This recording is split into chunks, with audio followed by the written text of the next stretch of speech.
നമസ്കാരം. നമ്മുടെ mister Thrissur champion ചാനലിലേക്ക് എല്ലാവർക്കും സ്വാഗതം. അപ്പം ഞാനിന്ന് നിങ്ങളായിട്ട് പങ്കുവയ്ക്കാൻ പോകുന്ന ഒരു വിഷയം എന്ന് പറയുന്നത്, ഞാൻ കണ്ട ഈ കഴിഞ്ഞ ദിവസങ്ങളിൽ കണ്ട ഒന്ന് രണ്ട് കാഴ്ചകൾ, റോട്ടിൽ വെച്ചിട്ട് കണ്ട ഒന്ന് രണ്ട് കാഴ്ചകളാണ് ഞാനിന്ന് നിങ്ങളായിട്ട് പങ്കുവയ്ക്കാൻ പോകുന്നത്. അപ്പോൾ നമുക്ക് നമ്മുടെ ശരീരമുണ്ടെങ്കിലേ എന്തും നമുക്ക് ചെയ്യാനായിട്ട് പറ്റുള്ളൂ.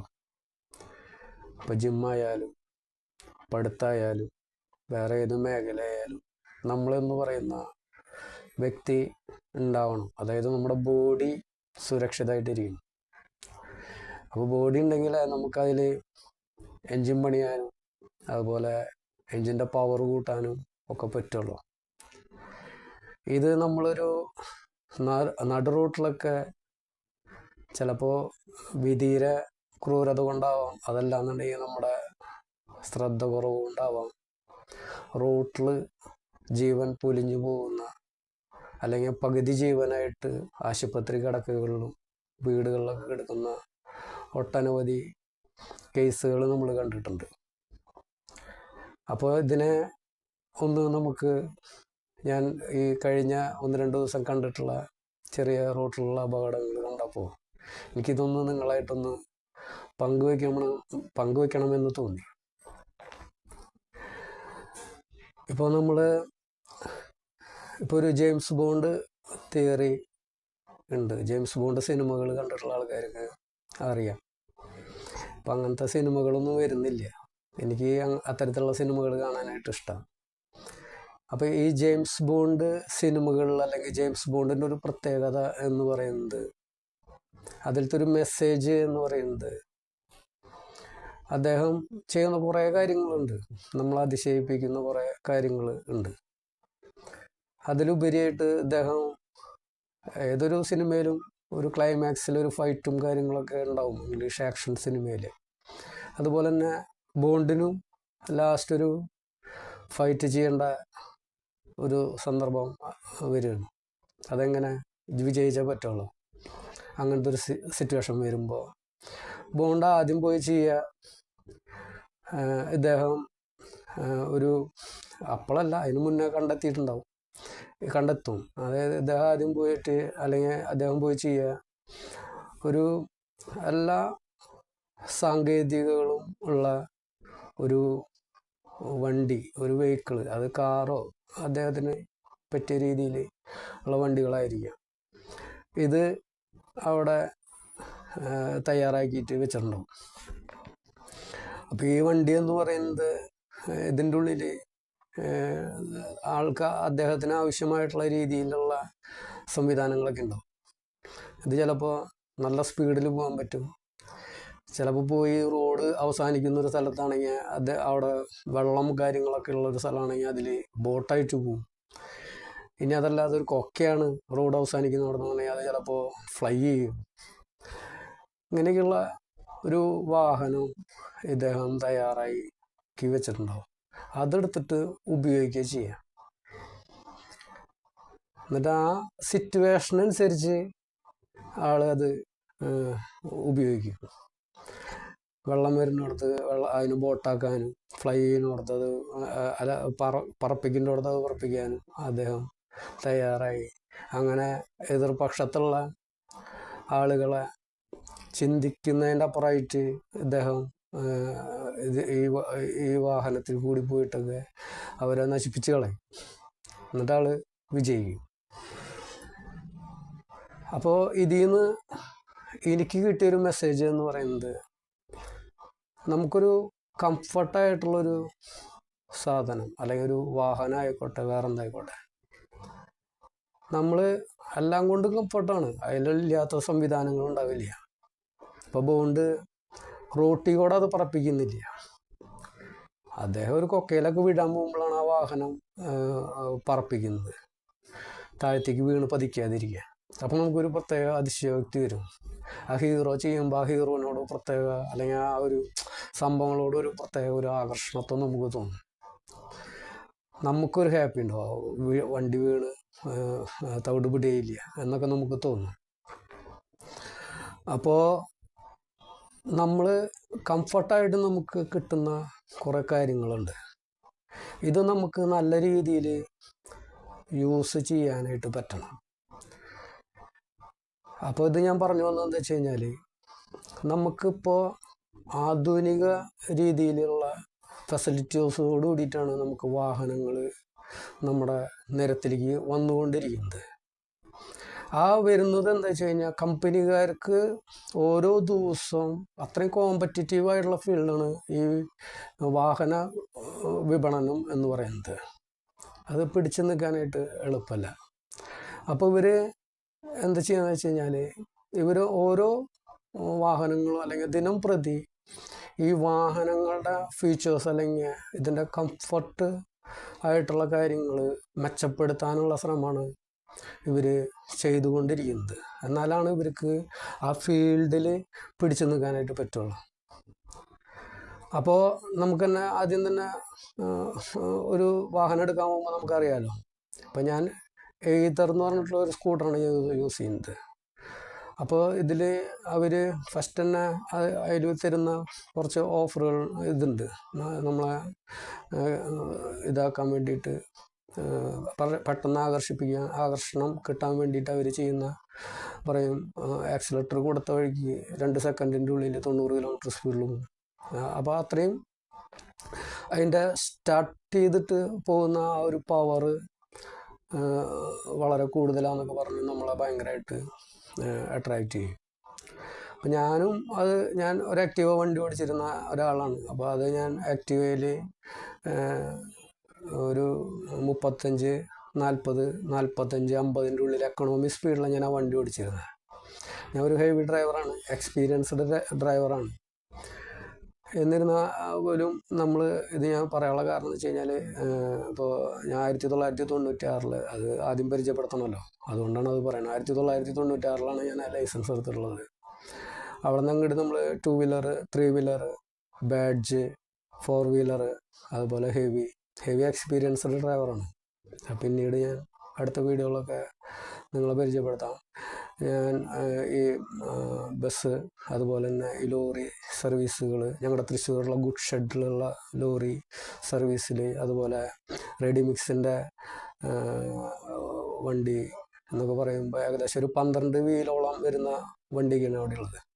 അപ്പോൾ ഇതൊക്കെ നമ്മൾ ഓടിച്ച് ഇരിക്കുന്ന ഒരാളാണ്. ഇനിയിപ്പോൾ നെക്സ്റ്റ് അതുപോലെ എറണാകുളം നമ്മൾ ടൂറിസ്റ്റ് സർവീസിലൊക്കെ ജോലി ചെയ്തിട്ടുണ്ട്. കൊറോണ സമയങ്ങളിൽ കൂടുതൽ ജോലി ചെയ്തിട്ടുണ്ട്, ഡ്രൈവർ ജോലി ചെയ്തിട്ടുണ്ട്. അപ്പോൾ ഇപ്പോൾ ചെയ്യുന്നത് ഡ്രൈവർ ജോലിയല്ല, ഞാൻ ബിസിനസ്സാണ് ചെയ്യുന്നത്, ചെറിയൊരു ബിസിനസ്സാണ് ചെയ്യുന്നത്. അപ്പോൾ എനിക്ക് ആ പാഷൻ അതിലാണ്, ബിസിനസ്സിലാണ്. അപ്പോൾ അത് കഴിഞ്ഞ് പിന്നെ വോൾവോൻ്റെ ലൈസൻസ് എടുക്കാം എന്നുള്ള തീരുമാനമൊക്കെ എടുത്തപ്പോൾ പിന്നെ വേണ്ട, മതി, ഡ്രൈവിങ് മതിയാക്കിയതിനും ഇത്തരത്തിലുള്ള കുറച്ച് കാരണങ്ങൾ ഉണ്ട്. അതായത് വണ്ടി തട്ടുമുട്ടുണ്ടായിട്ടൊന്നുമല്ല, ഈ റോഡ് മാനേഴ്സ് കീപ്പ് ചെയ്യാനായിട്ട് പറ്റാത്തത് കൊണ്ട് മര്യാദയ്ക്ക് വണ്ടി ഓടിക്കുന്ന ആൾക്കാർക്ക് വരുന്ന ബുദ്ധിമുട്ടുകളുള്ളതുകൊണ്ടാണ്. അപ്പോൾ ഞാൻ പറഞ്ഞു എന്ന് വെച്ച് കഴിഞ്ഞാൽ, അപ്പോൾ നമുക്ക് കംഫർട്ട് ആയിട്ട് ആണ് വണ്ടികൾ ഇപ്പോൾ ഇറങ്ങുന്നത്. അപ്പോൾ ഈ കംഫർട്ടായിട്ടുള്ള വണ്ടികൾ എന്ന് പറയുന്നത്, നമുക്ക് അതിലെ പാസഞ്ചേഴ്സ്, ഇപ്പോൾ നമ്മളൊരു ഡ്രൈവറാണെങ്കിൽ ആ ഡ്രൈവർ കഴിച്ച് അതിൻ്റെ ഉള്ളിലിരിക്കുന്ന ആൾക്കാർക്ക് അവർക്ക് നല്ല രീതിയിൽ ആസ്വദിച്ച് യാത്ര ചെയ്യാൻ വേണ്ടിയിട്ട്. അപ്പോൾ ചോദിക്കും, ഡ്രൈവർമാർക്ക് ആസ്വദിക്കേണ്ടേ ചോദിക്കും. ഡ്രൈവർ എന്ന് പറയുന്ന വ്യക്തിയുടെ ഉത്തരവാദിത്വം അതിൻ്റെ ഉള്ളിലിരിക്കുന്ന ആൾക്കാർ അല്ലെങ്കിൽ ആ ജീവനുകളെ സുരക്ഷിതമായിട്ട് ലക്ഷ്യസ്ഥാനത്ത് എത്തിക്കുക എന്നുള്ള ഒരു ഉത്തരവാദിത്തമാണ് നമുക്ക് ഡ്രൈവർ എന്ന് പറയുന്ന ഒരു വ്യക്തിക്ക് വരുന്നത്. അതായത് ഡ്രൈവർ എന്ന് പറയുന്ന ഒരാൾ സത്യത്തിൽ ഒരു ഹീറോ ആണ്. എത്രയോ ആൾക്കാരുടെ ജീവൻ രക്ഷിക്കുന്ന ആൾക്കാരാണ്. നമ്മൾ ഡ്രൈവർ എന്ന് പറയുന്ന ഒരു സങ്കല്പം എന്ന് പറയുന്നത്, രൂപം നമുക്ക് പെട്ടെന്ന് പറയുമ്പോൾ ആ കാക്കി ഷർട്ടിട്ടുള്ള ആൾക്കാർ കിട്ടുക, മനസ്സിലായേ? നമ്മൾ നമ്മുടെ വീട്ടിൽ നിന്ന് ഇറങ്ങി നമ്മുടെ വീട്ടുകാരെ കൊണ്ടുപോകണമെങ്കിൽ, നമ്മളാണ് ഡ്രൈവിംഗ് സീറ്റിൽ ഇരിക്കണമെന്നുണ്ടെങ്കിൽ നമ്മൾ ഡ്രൈവിംഗ് സീറ്റിൽ കയറിയിരുന്നത് നമ്മൾ ഡ്രൈവറായി. പിന്നെ നമ്മൾ ആ ഒരു കുടുംബത്തിൻ്റെയോ അല്ലെങ്കിൽ നമ്മൾ ആശ്രയിച്ച വണ്ടിയിൽ കയറിയിരിക്കുന്ന ആൾക്കാരുടെ പൂർണ്ണമായിട്ടുള്ള ഉത്തരവാദിത്വം ഈ ഡ്രൈവർക്കാണ്. അപ്പോൾ അദ്ദേഹത്തിന് ഈ കംഫർട്ടായിട്ടുള്ള വണ്ടിയിൽ ഈ പാസഞ്ചേഴ്സ് അനുഭവിക്കുന്ന സുഖം അദ്ദേഹത്തിന് ഉണ്ടോ എന്ന് ചോദിച്ചു കഴിഞ്ഞാൽ ഉണ്ട്. പക്ഷേ ഇതൊന്നും അവിടെ അദ്ദേഹത്തിന് യൂസ് ചെയ്യാനുള്ളത് എന്ന് വെച്ച് കഴിഞ്ഞാൽ ക്യാമറ, മിറർ ഫെസിലിറ്റി, അതുപോലെ ഹെഡ്ലൈറ്റ്, അങ്ങനെയുള്ള ഫീച്ചേഴ്സ് ഇല്ലേ, അതുപോലെ ബാക്ക് കാണുന്ന കാര്യങ്ങൾ, റിവേഴ്സ് എടുക്കുമ്പോൾ ബാക്ക് നോക്കുക, അങ്ങനെയുള്ള കുറച്ച് കാര്യങ്ങളുണ്ട്. ഇതാണ് ഡ്രൈവർക്ക് കൂടുതൽ 95% അല്ലെങ്കിൽ 99 എന്ന് ഞാൻ പറയും ഉപയോഗിക്കേണ്ടത്. അല്ലാതെ അതിൻ്റെ ഉള്ളിൽ ഫോൺ ചെയ്യാം നമുക്ക് അത്യാവശ്യത്തിന്, എമർജൻസി, അത് വണ്ടി ഒതുക്കി നിർത്തണം. എവിടെ ഒരു ഫോൺ അടിച്ച് കഴിക്കും, നമ്മൾ ഒരു ടേണിങ്ങിലാണെങ്കിൽ ആ ടേണിങ്ങിൽ കൊണ്ടൊന്ന് നിർത്തല്ല ചെയ്യുക. നമ്മൾ ഒന്ന് ഇത്തിരി കയറ്റി ഒരു 1/2 കിലോമീറ്റർ കയറി ലെഫ്റ്റ് സൈഡിൽ ഈ വാഹനം ചെറുതോ വലുതോ അത് ഒതുക്കാനുള്ള സ്ഥലമുണ്ടോ എന്ന് ആദ്യം നമ്മൾ പരിശോധിക്കണം.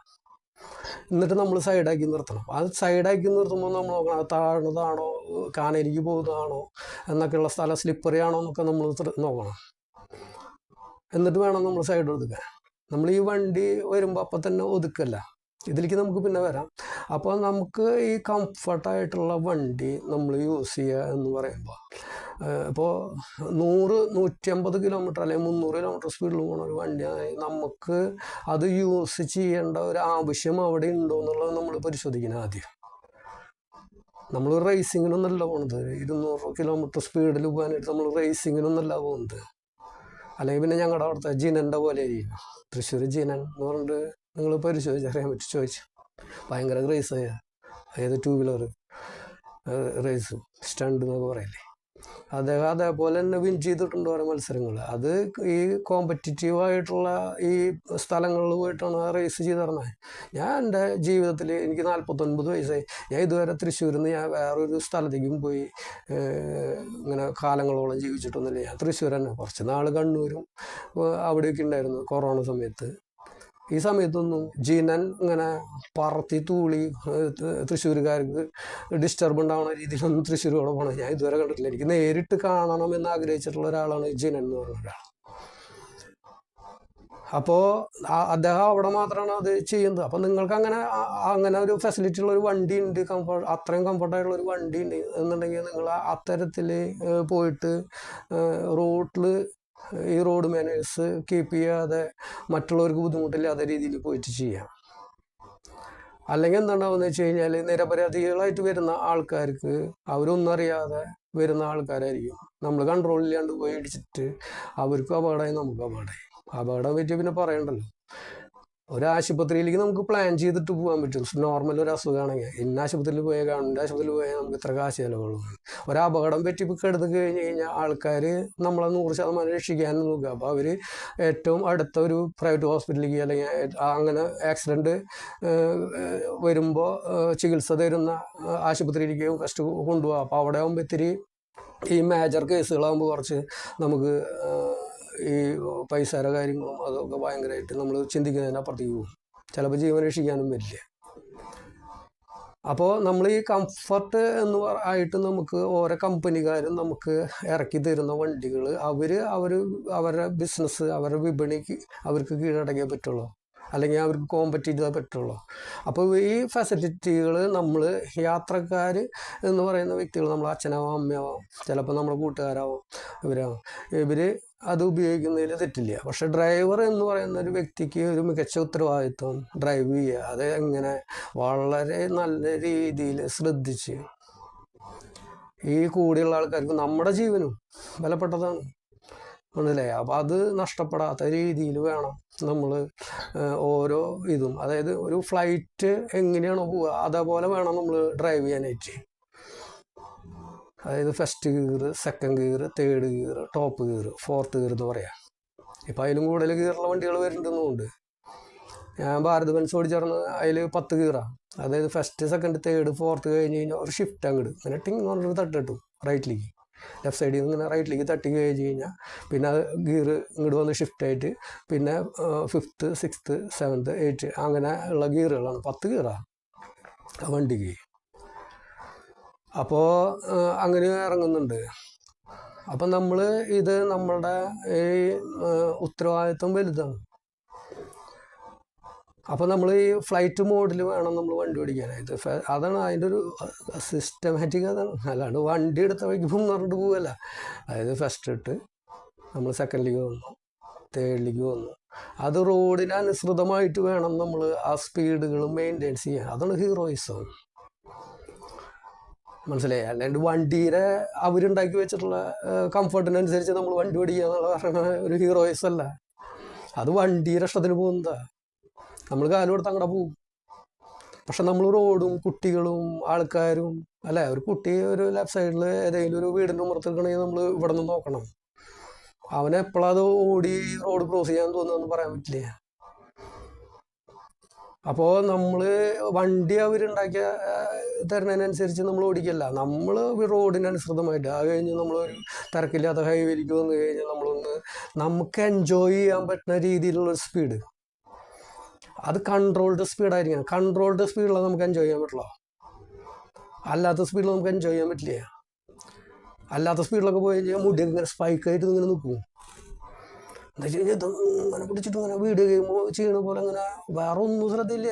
വീഡിയോ ഗെയിമൊക്കെ നമ്മളിങ്ങനെ വണ്ടി ഓടിക്കുമ്പോൾ കണ്ടിട്ടില്ലേ, ആരെങ്കിലും വന്ന് തട്ടി കഴിഞ്ഞാൽ കൈയൊക്കെ ഇങ്ങനെ തട്ടി മാറ്റും.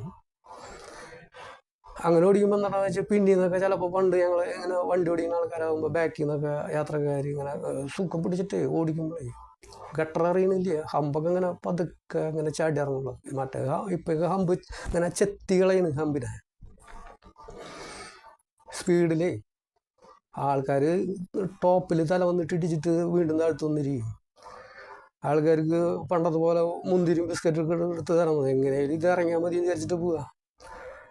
അപ്പോൾ നമ്മൾ അങ്ങനെ വളരെ കംഫർട്ടായിട്ട് ഓടിക്കുമ്പോൾ ബാക്കിൽ നിന്നുള്ള ആൾക്കാരൊക്കെ ചിലപ്പോൾ ബിസ്ക്കറ്റ് പൊതിയോ അല്ലെങ്കിൽ മുന്തിരിയോ അല്ലെങ്കിൽ ഈ ബദാമോ ഒക്കെ ഇങ്ങനെ എടുത്തിട്ട് ഇങ്ങനെ ഡ്രൈവർക്ക് ഇങ്ങനെ നീട്ടി കൊടുക്കും, കഴിച്ചോട്ടോ. അപ്പോൾ നമുക്കത് പതുക്കെ മേടിച്ചിട്ട് കഴിക്കാം, എന്നിട്ട് ആസ്വദിച്ച് ഓടിക്കാം. ഒരു കൺട്രോൾഡ് സ്പീഡിലാണെങ്കിൽ അത് ആസ്വദിച്ച് ഓടിക്കാൻ പറ്റുള്ള. ഞാൻ എൻ്റെ ചെറുപ്പത്തിൽ ഒരു പ്രൈവറ്റ് ഇതിൽ ജോലി ചെയ്യുമ്പോൾ ഒരു ഡോക്ടറുടെ കൂടെയാണ് ഞാൻ ജോലി ചെയ്തത്. അപ്പോൾ അദ്ദേഹത്തിൻ്റെ വാഹനം ഓടിക്കുക എന്നുള്ളതൊക്കെയാണ് അവിടെ എനിക്ക് തന്ന ജോലി.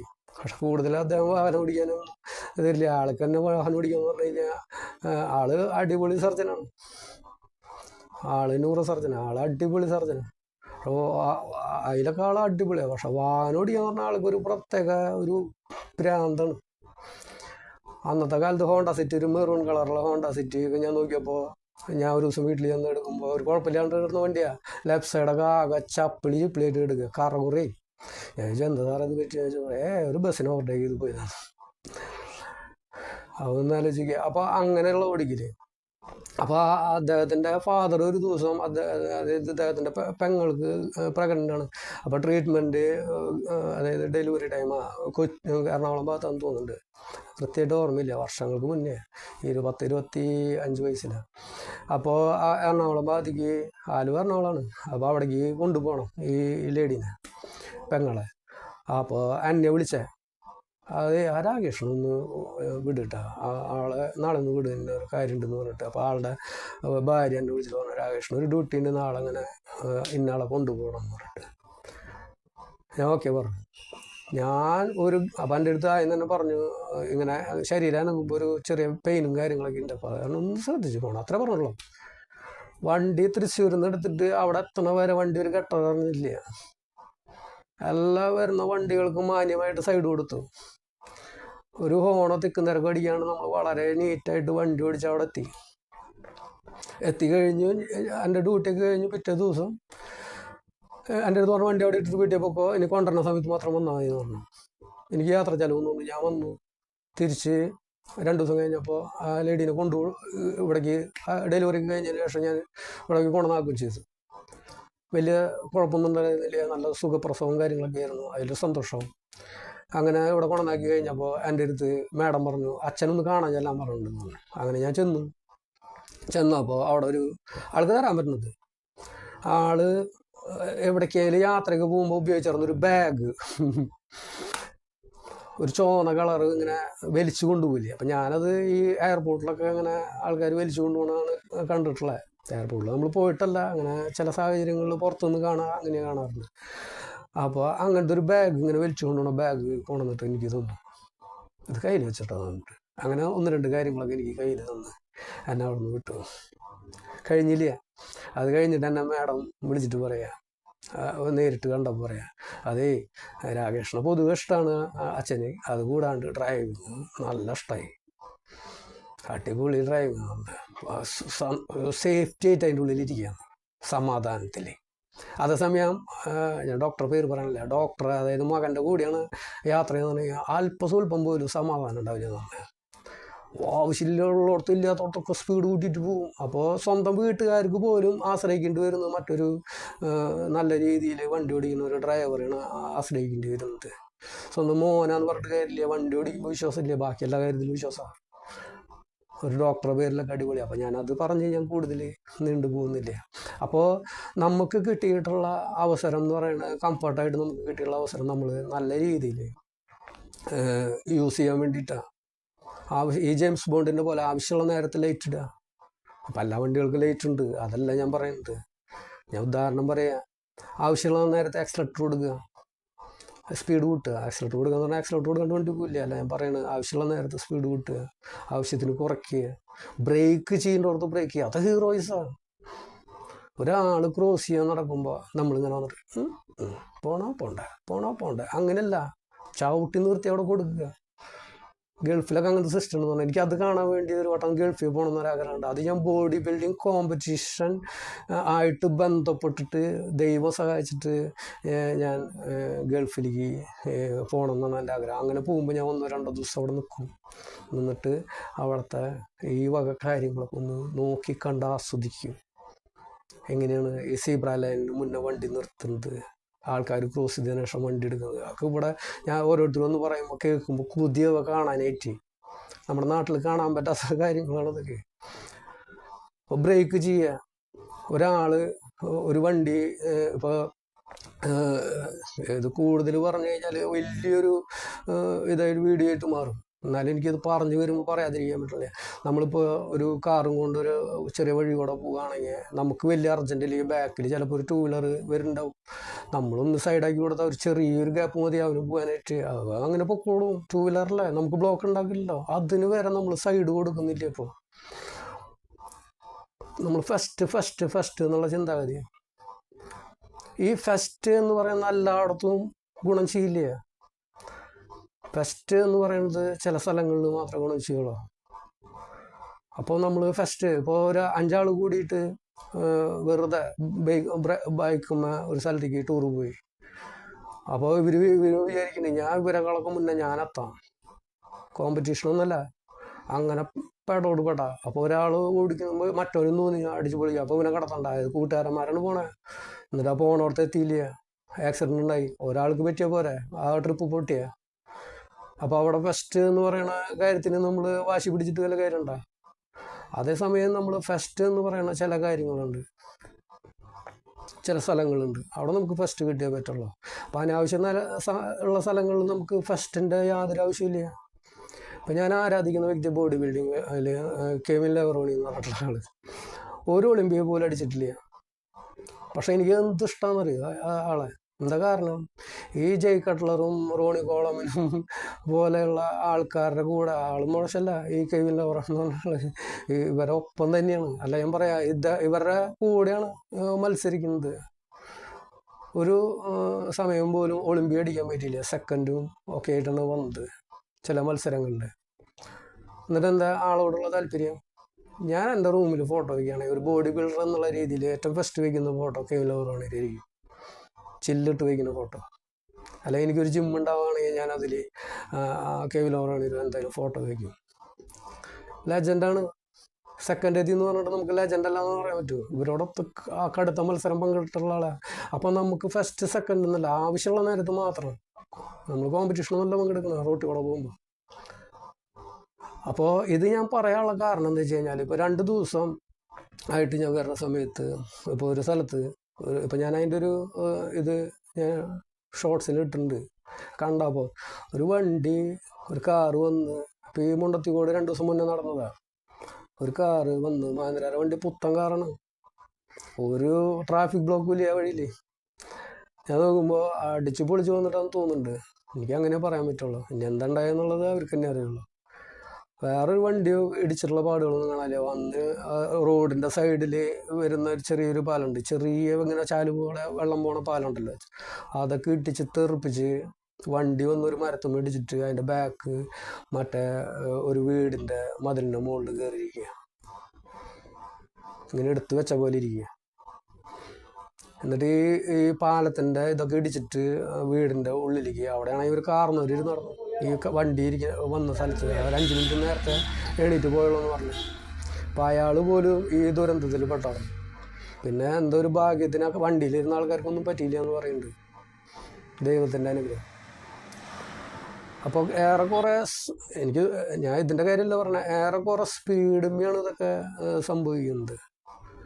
അപ്പോൾ അതേ ഒരു അനുഭവം കൂടി പറഞ്ഞിട്ട് ഞാൻ ഇത് ക്ലോസ് ചെയ്യാം. ഞാൻ ഈ വീഡിയോ ഇടാനുള്ള ഒരു കാരണം, ഇനിയും ഡ്രൈവിങ്ങിനെ കുറിച്ച് കുറേ കാര്യങ്ങൾ പറയാനുണ്ട്. ഞാൻ ഇപ്പോൾ നേരത്തെ പറഞ്ഞില്ലേ, അതായത് നമ്മൾ മൂലയിൽ തിരിയുമ്പോൾ അപ്പം തന്നെ നിർത്താതെ കുറച്ച് കയറ്റി നിർത്താൻ. പെട്ടെന്ന് ഒരു വണ്ടി അങ്ങോട്ട് വന്ന് തിരിയുന്നതോടുകൂടി ഒരു വണ്ടി പാർക്കിംഗ് ഉണ്ടെങ്കിൽ അവൻ പ്രതീക്ഷിക്കുന്നില്ല. ഒരു മൂല ടേണിങ് എന്ന് പറയുന്നത് ബ്ലൈൻഡാണ്, ബ്ലൈൻഡ് ഏരിയ. അപ്പം നമ്മൾ പെട്ടെന്ന് ഇതൊക്കെ കാണുമ്പോൾ റൈറ്റ് ഓടിക്കുന്നോട് ഓടിയിട്ട് ചിലപ്പോൾ ഇവിടെ നിന്ന് ചിലപ്പോൾ ഏതെങ്കിലും ഒരു മന്ദബുദ്ധി ഈ കാറിൻ്റെ അപ്പുറത്ത് കൂടെ അങ്ങനെ തന്നെ പറയട്ടെ കേട്ടോ കയറുണ്ടെങ്കിൽ അവനെ തട്ടും. അതല്ലാന്നുണ്ടെങ്കിൽ നമ്മൾ ഈ പെട്ടെന്ന് ഓടിക്കുമ്പോൾ അവിടെ നിന്ന് ഏതെങ്കിലും ഒരു വണ്ടി വരുന്നുണ്ടെങ്കിൽ, ക്രോസ് വല്ല വണ്ടി വരണമെങ്കിൽ, ഓപ്പോസിറ്റ് വല്ല വണ്ടി വരണമെങ്കിൽ ചിലപ്പോൾ ഇടിക്കാൻ സാധ്യത കൂടുതലാണ്. ഈ വണ്ടീനെ കട്ട് ചെയ്തിട്ട് വേണ്ട കിടക്കാൻ. നമ്മൾ പ്രത്യേകിച്ച് സ്പീഡിൽ വരുന്ന ആൾക്കാരാണെങ്കിൽ കഴിഞ്ഞു. അല്ല, മൂലയിൽ ഒരു വണ്ടി ഉണ്ട് എന്നുള്ള ധാരണയിൽ വരുന്ന ഒരാളാണ്, എല്ലാ മൂലയിലും ഒരു വണ്ടി ഉണ്ട് എന്ന് ധാരണയിൽ വരുന്ന ഒരാളാണെങ്കിൽ ചിലപ്പോൾ അപകടം നമുക്ക് വളരെയധികം ഒഴിവാക്കാനായിട്ട് പറ്റും, ചവിട്ടി നിർത്താനോ കൺട്രോൾ ചെയ്യാനൊക്കെ പറ്റും. അപ്പോൾ നമ്മൾ മറ്റുള്ളവർക്ക് വേണ്ടി അങ്ങനെയുള്ള കാര്യങ്ങൾ ചെയ്യാണ്ടിരിക്കുക. അപ്പോൾ ഞാൻ ഒരു കാര്യം കൂടി പറഞ്ഞ് നിർത്താമെന്ന് പറഞ്ഞ കാര്യം എന്ന് വെച്ച് കഴിഞ്ഞാൽ, എനിക്കുണ്ടായ ഒരു അനുഭവമാണ് 2 ദിവസം മുന്നേ. അതെൻ്റെ മനസ്സിൽ നിന്ന് പോകുന്നുണ്ടായിരുന്നില്ല. അപ്പോൾ തൊട്ടിട്ട് ഞാൻ ഈ വീഡിയോ ചെയ്യണം. ജിമ്മ് റിലേറ്റഡ് ആയിട്ടുള്ള വീഡിയോ ആണെങ്കിൽ പോലും നമ്മൾ ഇതും ആവശ്യമില്ലേ. നമ്മളിപ്പോൾ ഒരു വണ്ടി എടുത്തിട്ട് ജിമ്മിൽ പോകണമെന്നുണ്ടെങ്കിൽ നമ്മൾ വണ്ടി എടുത്തിട്ടില്ല പോവുക. അപ്പോൾ നമ്മൾ മര്യാദയ്ക്ക് പോകാൻ നമ്മൾ തയ്യാറായില്ല എന്നുണ്ടെങ്കിൽ നമ്മൾ ഏതെങ്കിലും ഒരു വണ്ടിയുടെ അടിയിൽ പെട്ട കഴിഞ്ഞില്ലേ, ജിമ്മും കാര്യങ്ങളും വീട് തന്നെ പോവില്ലേ, അനാഥാവില്ലേ, കുടുംബം കുട്ടിച്ചോറാവാന്ന് പറയും, അങ്ങനെയാവും. അപ്പം ഞാൻ ഈ അനുഭവം എന്ന് പറയുന്നത്, ഞാൻ നമ്മുടെ ചൂണ്ടൽ ഭാഗം, അതായത് തൃശ്ശൂരിൽ നിന്ന് കുന്നംകുളം എത്തുന്നതിന് മുന്നേ ചൂണ്ടൽ സെൻറ്റർ ഉണ്ട്, അവിടെ നിന്ന് ലെഫ്റ്റ് ഗുരുവായൂരുണ്ട്. നമ്മൾ കണ്ണൂർ റോട്ട് പെരുമ്പിലാവ് റൂട്ടിൽ നിന്ന് വരാണെങ്കിൽ കുന്നംകുളം കഴിഞ്ഞിട്ട് പിന്നത്തെ സെൻറ്റർ ചൂണ്ടൽ, വലിയ സെൻറ്റർ, വലുതെന്ന് പറഞ്ഞാൽ അത്യാവശ്യം വലിയ സെൻറ്ററാണ്. അതിൽ ഇത് സിഗലിലൊക്കെ കാണാം. അവിടെ നിന്ന് റൈറ്റ് സൈഡിലേക്ക് പോകുന്നത് ഈ പറഞ്ഞ ഗുരുവായൂർ. അപ്പോൾ അത് ഇങ്ങനെ ചൂണ്ടൽ സെൻറ്ററിൽ നിന്ന് അങ്ങനെ കയറുന്നതോട് കൂടിയിട്ട് ഒരു കയറ്റണം. അപ്പോൾ ആ കയറ്റം കയറി വരുമ്പോൾ ലെഫ്റ്റ് സൈഡിൽ ഒരു പള്ളിയൊക്കെ കാണാം. അത് കഴിഞ്ഞ് ഇറങ്ങണത് നമുക്ക് കൂനാമുച്ചി സെൻറ്ററിലേക്കാണ്. അത് കഴിഞ്ഞിട്ടാണ് പോവുക ഗുരുവായൂർ. അപ്പോൾ ഈ വഴി ഇങ്ങനെ ഇറങ്ങുന്ന സ്ഥലത്ത് ഭയങ്കര ചെറിയതായിട്ട് വരും, വളരെ ചെറുതായിട്ടാണ് വഴി വരിക. അപ്പോൾ അവിടെ നിന്ന് അപ്പുറത്തെ സൈഡിൽ നിന്ന് പന്നിശ്ശേരി ഭാഗത്തുനിന്ന് ഒരു ചെറിയൊരു വഴി അവിടെ നിന്നും വരുന്നുണ്ട്, ലെഫ്റ്റ് സൈഡിൽ നിന്ന് ഇറങ്ങുന്നതോട് കൂടിയിട്ട്. അങ്ങനെ ഇറങ്ങുമ്പോൾ എൻ്റെ മുന്നിൽ ഒരു ടോറസ് ലോറി. അപ്പോൾ ഈ ലോറി ഒരു 10-12 വീലിൻ്റെ മുകളിലേക്ക് ഉണ്ട് ആ വണ്ടി. എനിക്ക് കൃത്യമായിട്ട് നമ്മൾ ഓവർടേക്ക് ചെയ്യാൻ പോകണ ആളാണ്, അപ്പോൾ ശ്രദ്ധിക്കാൻ പറ്റണില്ല. വണ്ടി അറിയാം, ടോറസ് വണ്ടിയാണ്. അപ്പോൾ ടാറ്റയുടെ വണ്ടിയാണെന്ന് തോന്നുന്നുണ്ട്. അപ്പോൾ അങ്ങനെ നമ്മൾ ഒരു മഞ്ഞ കളറിൽ വണ്ടി. അപ്പോൾ ഞാൻ ഇതിനെ നോക്കി. അപ്പോൾ ഇതിനെ നോക്കും നമ്മൾ എന്താ വെച്ച് കഴിഞ്ഞാൽ, എങ്ങാനും ഡ്രൈവർ ചിലപ്പോൾ എനിക്കറിയാം, ഇതിൻ്റെ സൈക്കോളജി അറിയാം. ചിലപ്പോൾ എവിടെന്നെങ്കിലൊക്കെ എന്തെങ്കിലും ഒരു കോളൊക്കെ ആരെങ്കിലുമൊക്കെ വിളിക്കുന്നുണ്ടാവും ഈ ലോഡ് കൊണ്ടുപോകുമ്പോൾ. അപ്പോൾ ചിലപ്പോൾ അത് ഫോണിലായിരിക്കാം, ചെയ്യാൻ പാടില്ലാത്ത കാര്യമാണ്, ഞാൻ അതായത് പറയില്ല. അപ്പോൾ ചിലപ്പോൾ അവർക്ക് അത് നിർബന്ധിതമായിട്ട് എടുക്കേണ്ടി വരും, അപ്പോൾ പറയാൻ പറ്റില്ല. അപ്പോൾ അങ്ങനെ വണ്ടിയുടെ വീലും വലിക്കാൻ ഞാൻ നോക്കുക. ഒരു നിർത്തിയിട്ടുള്ള വണ്ടി ആയാലും അത് അനങ്ങുന്നുണ്ടോയെന്ന് ഞാൻ ആദ്യം നോക്കുക, വീലും വലിക്ക് നോക്കുക. അപ്പോൾ നമ്മൾ വീലും വലിക്ക് നോക്കി, ഇതിൻ്റെ ഫസ്റ്റ് വീല് ഫ്രണ്ടിലത്തെ വീലിൻ്റെ ഡയറക്ഷൻ. അപ്പോൾ അതിങ്ങനെ റൈറ്റിലേക്ക് കയറുന്നുണ്ടെങ്കിൽ പടിപടിയായിട്ട് ബാക്കും ഇങ്ങനെയാവും. അപ്പോൾ സ്ഥലം ഭയങ്കര ചെറുതാവും. പിന്നെ അവിടെ നിന്നുള്ള വണ്ടി നോക്കണം. അപ്പോൾ അത് വളരെ ശ്രദ്ധിച്ചിട്ട് വേണം. ഇതെങ്ങാനും നമ്മൾ ആ കാൽക്കുലേഷനിൽ നിന്ന് പോയി കഴിഞ്ഞാൽ, നമ്മൾ ഈ വീലിൻ്റെ അടിയിലേക്ക് എന്തെങ്കിലും ഉണ്ടായി കഴിഞ്ഞാൽ, സ്ലിപ്പായാൽ പോലും നമ്മൾ ഈ വീലിൻ്റെ അടിയിലേക്ക് പോകും. വീലിൻ്റെ അടിയിലേക്ക് പോയി കഴിഞ്ഞാൽ 4 12 വീലുള്ള വണ്ടി 30 ടണ്ണിൻ്റെ മുകളിലേക്ക് ചുരുങ്ങിയതുണ്ടാവും ആ വണ്ടിയിൽ. തവള പൊട്ടുക എന്നൊക്കെ പറയില്ല, അതേപോലെ പൊട്ടും നമ്മൾ അതിൻ്റെ ഉള്ളിലേക്ക് പോയി കഴിഞ്ഞാൽ. എടുക്കാൻ കിട്ടില്ല. ഇനി അഥവാ എടുക്കാൻ കിട്ടി കഴിഞ്ഞാൽ വീട്ടുകാരുടെ കാര്യം അതൊക്കെ ഗതിയായിരിക്കും, ആളെ നോക്കി മരിക്കും. മനസ്സിലായി. അപ്പോൾ അങ്ങനെ വരുന്ന സമയത്ത് നമ്മൾ ഇത് കടക്കാൻ ഞാൻ നോക്കി, ഞാൻ അങ്ങനെ വണ്ടി കടന്നിട്ട് ഈ വണ്ടീനെ ഫുള്ളായിട്ട് കടക്കണം കേട്ടോ, കവർ ചെയ്യണം. അപ്പോൾ അടച്ചു പോയി സ്ലിപ്പായി കഴിഞ്ഞ് അതിൻ്റെ ഉള്ളിലേക്ക് ചിലപ്പോൾ പോയാലോ പറയാൻ പറ്റില്ല, ചെറിയ കല്ലൊക്കെ ഉണ്ടായാൽ മതിയാവും, ഒന്നും പറയാനില്ല. അപ്പോൾ നമ്മളങ്ങനെ വളരെ ശ്രദ്ധിച്ചിട്ടുണ്ട് കടക്കണം. ഞാൻ വണ്ടിയുടെ ഏകദേശം മുഴുവൻ ഭാഗത്തേക്ക് എത്തുന്നത്, അതായത് ക്യാബിൻ ലെവലിലേക്ക് ഞാൻ വണ്ടി എത്തിയിട്ട് ഞാൻ നോക്കുമ്പോൾ ഒരു ശബ്ദം എന്തോ ഒരു ഇത് തോന്നി. ഞാൻ വലത്തോട്ട് നോക്കിയപ്പോഴേ സ്ഥലല്ലേ റൈറ്റ് സൈഡിൽ, ഞാൻ തന്നെ അത്യാവശ്യം എത്തിയിട്ട് പോണത്, അവിടുന്ന് വണ്ടികളും വരുന്നുണ്ട്. നോക്കിപ്പോൾ ഇപ്പുറത്ത് കൂടെ ഈ സൈഡിൽ കൂടെ ഇവിടെ ലോറി, ഇവിടെ ഞാൻ ഈ സൈഡിൽ ഒരു 2 വീലർ. ആലോചിക്ക് എത്ര വിവരമില്ലായ്മയാണ് അയാൾ ചെയ്തെന്നറിയോ. അങ്ങനെ ആ വണ്ടികളുടെ ഹാൻഡിൽ തമ്മിൽ കൂട്ടിയിടിക്കുകയാണെങ്കിൽ ഈ വണ്ടി ഒന്നല്ലെങ്കിൽ ഞാൻ ഈ വെറുതെ തട്ടിയാൽ മതി, വെറുതെ ഒരു ഫെദർ ടച്ച് എന്ന് പറയില്ല, തട്ടി കഴിഞ്ഞാൽ ഈ വീലിൻ്റെ അടിയിലേക്ക് ഞാൻ പോവും. അതല്ല ചിലപ്പോൾ ആളുടെ ബൈക്കാണെങ്കിൽ ആൾ പോവും, പറയാൻ പറ്റില്ല എന്തുണ്ടാവുന്നത്. ഇത് കഴിഞ്ഞ് അങ്ങോട്ട് കടന്നു. അപ്പം തന്നെ ആള് റൈറ്റിലേക്ക് ഒരു വഴി ഉണ്ടായിരുന്നു, ഹെൽമെറ്റ് പോലും ഇല്ല. അവന് പോകേണ്ടത് നേരെയാണെന്ന് എനിക്ക് നല്ല ഉറപ്പുണ്ട്. ഞാൻ വണ്ടി ഒന്ന് പതുക്കെ അവിടെ സ്ലോ ആക്കിയ സമയത്ത് എന്ത് വെച്ച് കഴിഞ്ഞാൽ അപ്പുറത്ത് ഒരു റൈറ്റ് സൈഡിൽ കൂടെ ഒരു വഴി ഉണ്ടായിരുന്നു. ആ വഴി കൂടെ എനിക്ക് തോന്നുന്നു ആനായിക്കൽ ഭാഗത്തേക്കുള്ള വഴിയാണ്, ഷോർട്ട് കട്ട് അടിച്ചിട്ട് പോകുന്നു പറഞ്ഞു പോയി. ഞാൻ ഒന്ന് വെറുതെ ഒന്ന് ജസ്റ്റ് അത് കഴിഞ്ഞിട്ടൊന്ന് അവിടെ ഒന്ന് നടന്നൊന്ന് പരിശോധിച്ചു ആളവിടെ ഉണ്ടോ എന്നുള്ളത്. എന്തിനാന്ന് മനസ്സിലായിണ്ടാവും ഞാൻ വിചാരിക്കും. ഒന്ന് പറഞ്ഞ് മനസ്സിലാക്കേണ്ട അങ്ങനെ വന്ന കാര്യങ്ങൾ നാളെ മേലെ അങ്ങനെ ചെയ്യാൻ പാടില്ലല്ലോ. അപ്പോൾ എനിക്ക് ഈ ഉണ്ടായ അനുഭവം മാത്രം പങ്കുവയ്ക്കാൻ വേണ്ടിയിട്ടല്ല, നമുക്ക് ആർക്കും ഒന്നും ഉണ്ടാവാതിരിക്കട്ടെ. വണ്ടി ഓടിക്കുക എന്ന് പറയുന്നത് നമുക്കൊരു ഹാപ്പിനെസ്സാണ്. നമ്മൾ ആറ്റുനോറ്റ് സന്തോഷിച്ച് ഇല്ലാത്ത പണം ഉണ്ടാക്കിയിട്ട് നമ്മൾ മേടിക്കുന്ന ഒരു സംഭവമാണ് വാഹനം. അല്ലെങ്കിൽ ഉള്ളവർ ആയിക്കോട്ടെ, ഉള്ള കാശ് കൊണ്ടായിരിക്കും, എന്നാലും നമ്മളതൊരു എന്താ പറയുക, എത്ര സന്തോഷത്തോട് കൂടിയിട്ടാണ് നമ്മൾ ആ ചാവി മേടിച്ച് അവിടെ നിന്ന് ഇറങ്ങുന്നത്. അത് ഇറങ്ങി കഴിഞ്ഞാൽ അതിനെ ലൈഫ് ടൈം നമ്മുടെ കൂടെ ഉള്ള കാലം, ആ വണ്ടിയുടെ കേടാവുന്ന കാലം വരെ നമ്മൾ അതിനെ നല്ല രീതിയിൽ കൊണ്ട് നടക്കാനായിട്ട് നമ്മൾ എന്ന് പറയുന്ന ആ ഒരു ആള്, ഡ്രൈവറാണെങ്കിൽ ഡ്രൈവർ, അതിൻ്റെ ഉത്തരവാദിത്തം അല്ലേ ഏറ്റെടുത്ത ആള്, അത് നല്ല രീതിയിലൂടെ അതിനെ മെയിൻ്റെനൻസ് ചെയ്ത് കൊണ്ടുപോകാനുള്ള ഒരു മൈൻഡ് സെറ്റ് ഉണ്ടാക്കുക. അല്ലാതെ നമ്മൾ ഇതെടുത്ത വഴിക്ക് വല്ലവരും മുന്നിൽ കൂടെ പോകണം, അവരവരുടെ തോന്നിയ സ്ഥലത്തേക്ക് തോന്നിയ സമയങ്ങൾ അവരുടെ ആവശ്യങ്ങൾക്ക് അവർ പോകുന്നുണ്ട്, അല്ലെങ്കിൽ അവരുടേതായിട്ടുള്ള വിലപ്പെട്ട കാര്യങ്ങൾക്കൊക്കെ ചിലപ്പോൾ അവർ പോകുന്നുണ്ടാവുക. അപ്പോൾ ചിലവർ മാന്യമായിട്ട് പോകും, ചിലവർ ഗട്ടറൊക്കെ ചാടിച്ച് പോകും. അപ്പം അവൻ പോകണതിൻ്റെ പിന്നാലെ ഗട്ടറും കാര്യങ്ങളൊക്കെ നമ്മൾ സ്ലോ ഗിയർ മാറാണ്ടും ഡൗൺ ചെയ്യാണ്ടും ബ്രേക്ക് ചെയ്യാണ്ടൊക്കെ അവൻ പോണ പോലെയൊക്കെ ഈ വണ്ടി യൂസ് ചെയ്ത് കഴിഞ്ഞാൽ ഈ വണ്ടിയുടെ ലൈഫ് കുറയും, അപകട സാധ്യതകളും ഉണ്ടാവും. നമുക്ക് ഇത് മേടിച്ചിട്ട് അയ്യോ അത് കാരണം ഇന്നതുണ്ടായി എന്ന് പറയുന്നൊരവസ്ഥ, അല്ലെങ്കിൽ അത് കാരണമാണ് എനിക്ക് ഇങ്ങനെയൊക്കെ വന്നത് എന്ന് പറയുന്നൊരവസ്ഥ നിങ്ങൾക്ക് ആയാലും നമുക്കായാലും ആർക്കായാലും ഇല്ലാതിരിക്കട്ടെ, ഉണ്ടാവാതിരിക്കട്ടെ. അപ്പോൾ നല്ല രീതിയിൽ നമ്മൾ ശ്രദ്ധിച്ച് കൈകാര്യം ചെയ്യുക.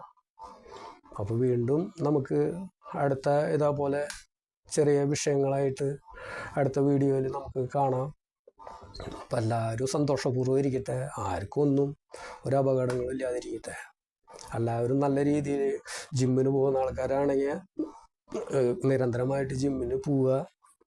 ചെറിയ ചെറിയ മുടക്കുകളൊക്കെ നമുക്കുണ്ടാവും, മനുഷ്യന്മാരാണ്, എന്നാലും നമ്മളത് ഒരു മുഖ്യ കാര്യമായിട്ട് ഡെയിലി റൂട്ടീനായിട്ട് എടുക്കുക. എല്ലാവരും നല്ല രീതിയോടെ ഒരു ലൈഫൊക്കെ സെറ്റിൽ ചെയ്ത് നല്ല വിജയം കൈവരിക്കട്ടെ എന്ന് ഞാൻ ആശംസിക്കുന്നു. അപ്പോൾ നമുക്ക് അടുത്ത വീഡിയോയിൽ കാണാം. അപ്പോൾ എല്ലാവരും ഈ വീഡിയോ കണ്ട് ഇഷ്ടപ്പെടുകയാണെങ്കിൽ ഒന്ന് സബ്സ്ക്രൈബ് ചെയ്ത് ആ ബെൽ ബട്ടണൊക്കെ ഒന്ന് അമർത്തി ഒന്ന് കമൻറ്റുകളൊക്കെ ഒന്ന് ചെയ്ത് ലൈക്കൊക്കെ ഒന്ന് ചെയ്യുക. ഓക്കെ, അടുത്ത വീഡിയോയിൽ കാണാം. Good bye.